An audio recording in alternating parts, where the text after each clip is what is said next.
Okay, so it's time for another weekly update. Let's do the Nasdaq this time, and let's have a look at the monthly chart because it has closed. It has just closed the monthly candle. So this is video number 2, and this is about the QQQ or the Nasdaq.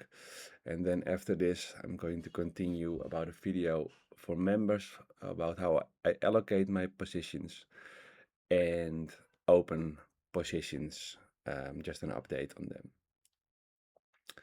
So yeah, we have closed with a very strong consecutive bull bar. So that's very bullish, right? So short term, I expect either we're gonna see a pullback and then higher, or we just are going to put another bull body in June. And the bull body could also be that we somewhere dip and then higher with a small tail in it on the bottom. But I assume we have not made the top yet, and I'm pretty sure we're gonna see higher prices in the coming weeks. Yeah, longer term, yeah, we are accelerating. We are going parabolic to the upside. And yeah, when you go parabolic, here we have an example in after the COVID dip. Market dipped and chose to go parabolic to the upside.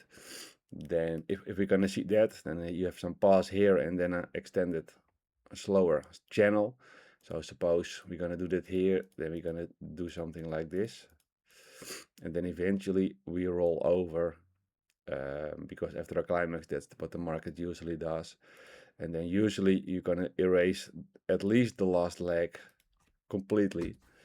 What is also possible is that we are in the 1990s, and then we just accelerate up huge, and then we go sideways, and then we just roll over and retrace it all.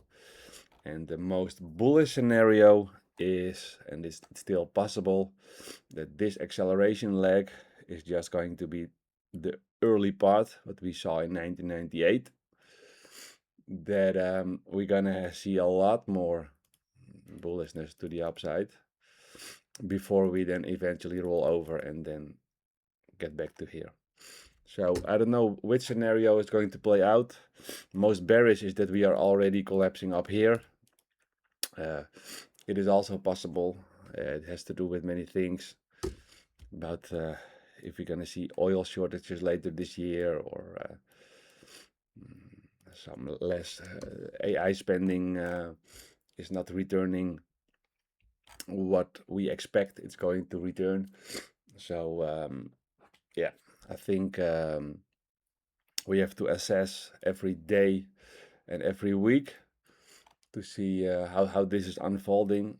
So but like I said, short term I expect higher prices. Longer term, I'm sure we're gonna go down, and yeah, most of the profits I make as a swing trader is on the way down, but I really don't mind if we're gonna see a lot of upside. I think it would be the best scenario. It would give us more profits on the short side later on, and the higher we go, the more profits we make on the long side. So I hope we're gonna have this extremely bullish scenario like we saw in the 90s. It's possible, but I'm also open to the situation that we are already much further into that. All right, let me know if any questions. I'm gonna go to the next video.